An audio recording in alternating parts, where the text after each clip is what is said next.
So, this is not the main point of the video, but I wanted to touch on this because I keep on seeing those videos about how like people are calling random churches and they're asking like if they could help feed the starving baby. And even if the person doesn't have a baby, that's not the point. The point is churches are refusing to help. Whereas the witches raised $4,000, maybe more than that by now, for food drives. And when I saw the email from my job being like, hey, Snap got cut, we're doing food, we're doing a food drive for like the local community, the people in this area that need help, I'm like, yes, absolutely. And I think I was the first one to actually drop any food off. But I did probably twice what I was going to because shit's expensive right now. I was going to do like $100 because that's what I usually do when I donate to charity. I do $100 to a random cause, and I'll do like suicide prevention, or I've planned out to do like addiction support or narcissistic abuse, survivors aid, like that kind of stuff. But this one's like right on my front door, and instead of like hoarding my money right now to try and get the fees together for the Phoenix Catalyst, which is going to be my nonprofit, I'm basically going to support this food drive instead, at least right now. You know, I'm going to still make my nonprofit. But I'm not going to skip over something that's right in front of me in order to further myself. I'm going to help the people right in front of me and then focus on my goals, and things will work out. They always do. Somehow, some way, I will get that together.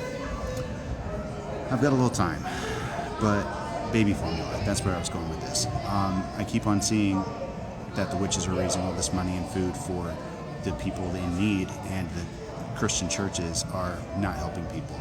And I wouldn't have thought to get things like toothpaste and deodorant and toilet paper and baby formula. And that's the expensive shit, you know? Like deodorant is expensive.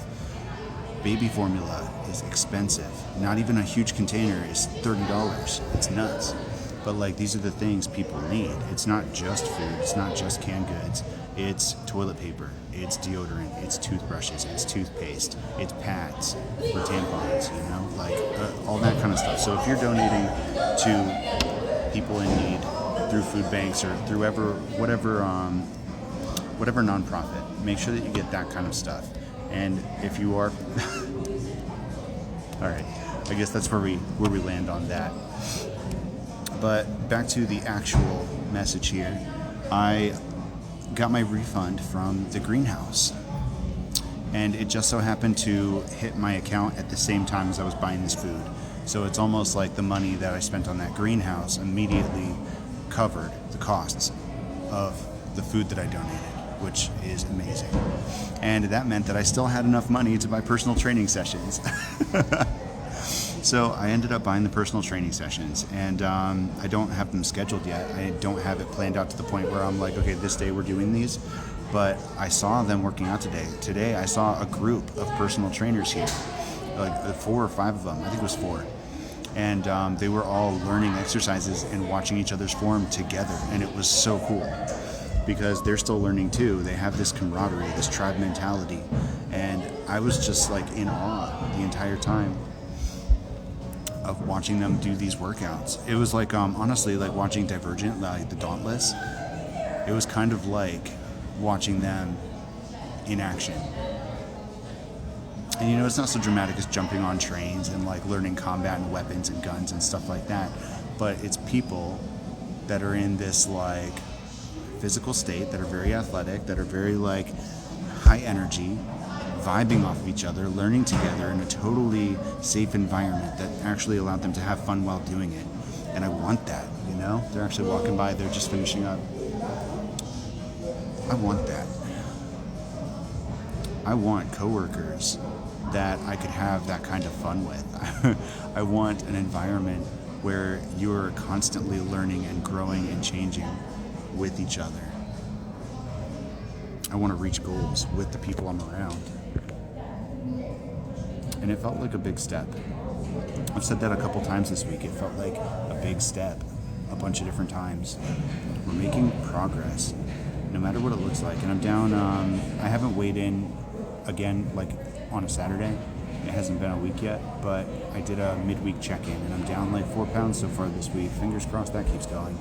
but that means that I'm getting up to 40 pounds. I'm at like 34 right now. And if the deficit remains, then I will hit 40 pounds off soon. 40 pounds lost. So, we've got a couple different facets here. We've got supporting people in need in your local community. Bring everything down to the local level. We've got this tribe mentality in the place that you're supposed to be with the people that you're supposed to be with. People that you're drawn to. That girl that I'm going to be personal training with is a witch, a spiritualist. She recognized me immediately. And I think that's what allowed me to trust her in the first place, right? That's what allowed me to feel comfortable enough to be like, okay, I'll do this equipment orientation with you. That gave me enough nerve to talk to her about like the personal training and going over our plans together and working on my forms and doing all of these things that I need to do, independent energy. And then seeing them today out on the floor, working out together, learning, growing in a totally safe, fun environment with that kind of camaraderie convinced me. Like, I want to be part of that. And it doesn't have to be those people. It doesn't have to be that particular group. It's not cliquey.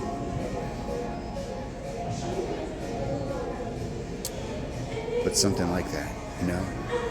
A situation like that, an environment like that, a community like that. And you know, everybody talks about being a community and having a social hub and a safe place to go locally to hang out or to get to know people. But I haven't seen it put in practice a whole lot. And this place, they do. They put it in practice every day. And it's not fake. It's not a lie. It's not a facade or an illusion or something that they say to get clout like Starbucks, where it's all lip service and no action.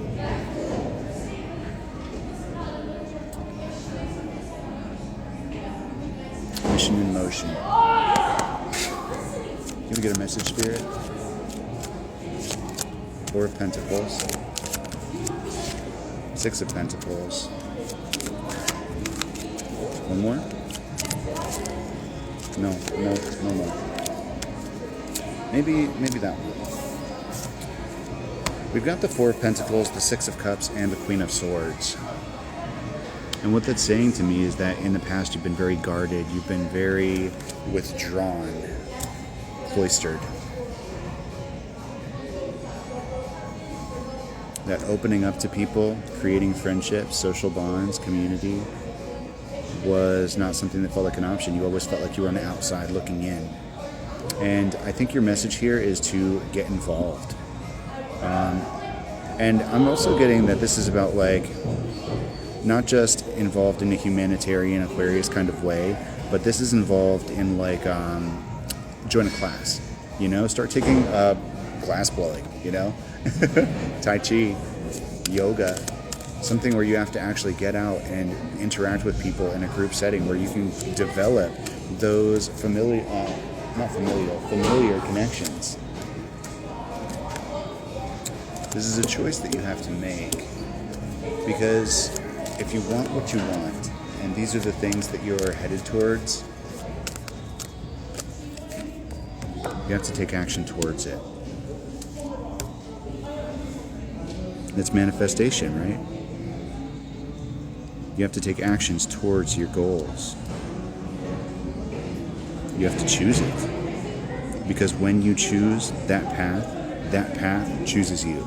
That's how the magnetic alignment occurs. By taking action towards your goals, towards your dreams, towards your passions, you create the road. And then Spirit breaks through. Ooh. 10 of fucking Cups. This is divine push. Not in a negative or oppressive way, but this is you breaking through into your happiest, highest timeline through your alignment with Source. It's beautiful.